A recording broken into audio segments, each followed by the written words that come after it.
Let's take a look at the queues section. Queues are designed to hold customer requests in sequence until a contact center agent can attend to them. There are three types of queues available: voice, chat, and email. Your contact center agents can receive and respond to incoming requests one at a time using the CCA application. During your initial setup is when you will be setting up your queues so that they appear on this page. Before that time, no queues will be present to configure. If you wish to add more queues at a later time, you must contact support to ensure it is created correctly and properly implemented into an IVR. On the queues page, you will see the name of each queue and its type, which can be voice, chat, or email. Next is the priority column, which designates the delivery priority.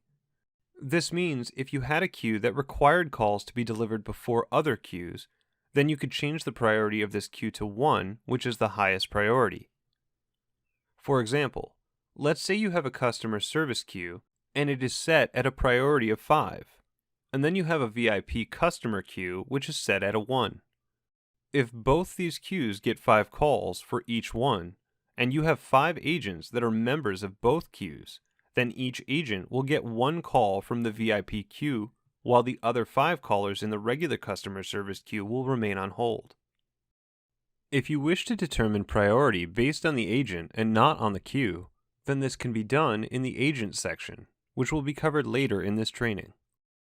The acceptable waiting time and maximum waiting time columns will start with default values. These can be adjusted to match your company's service level expectations. If a call is on hold longer than the acceptable wait time, but less than the maximum wait time, then the CCA display will change the font color for this queue from green to orange as a visual alert to the agents in the queue. This will drive down your service level when calls are on hold longer than the acceptable waiting time.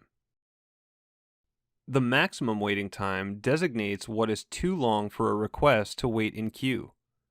When a call in queue is on hold for a greater period of time than the maximum waiting time, then both the CCA display and the monitoring screen will change the font color of this queue to red. Click the Options button on a queue's row to configure the following. When Allow Dequeuing is set to Yes, this will remove callers from a queue when the maximum waiting time has been reached. When set to No, a caller in a queue is able to hold indefinitely.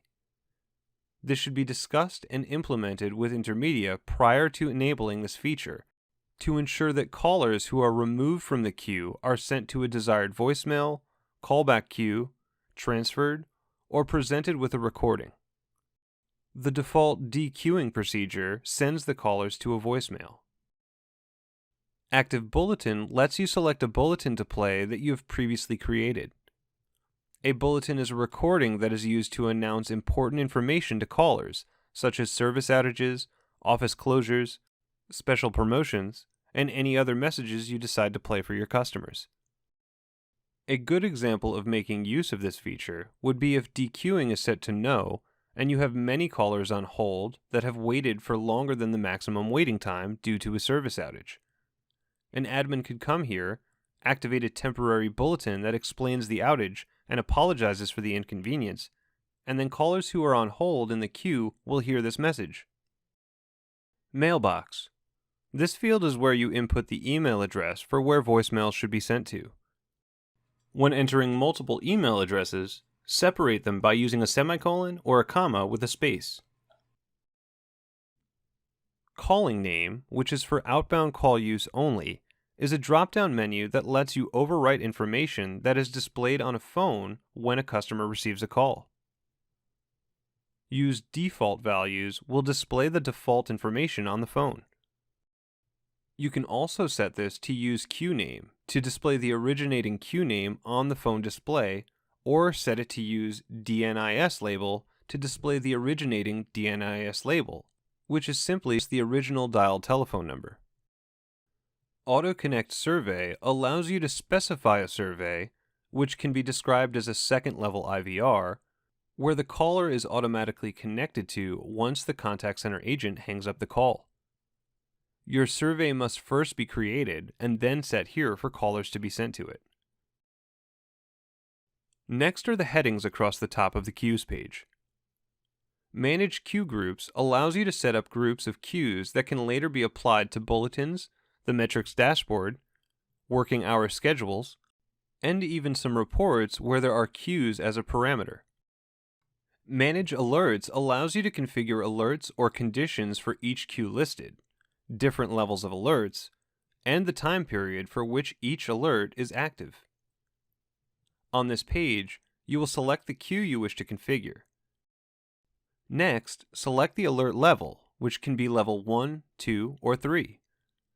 Level 1 indicates the highest urgency. Next, select the alert type.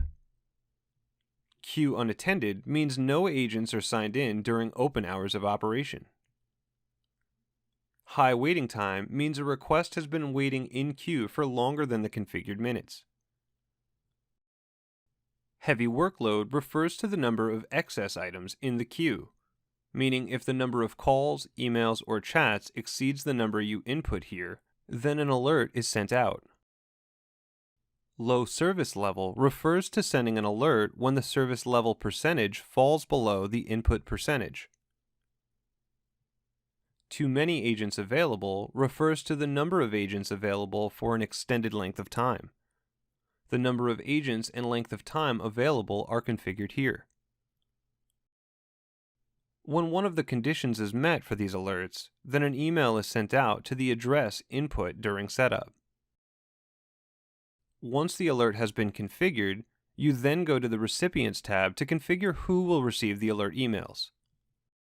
When entering multiple email addresses, separate them by using a semicolon or a comma with a space. Comments is used for sharing notes with any other administrators who access this page. Alerting period is the configured time frame for when alerts can be sent.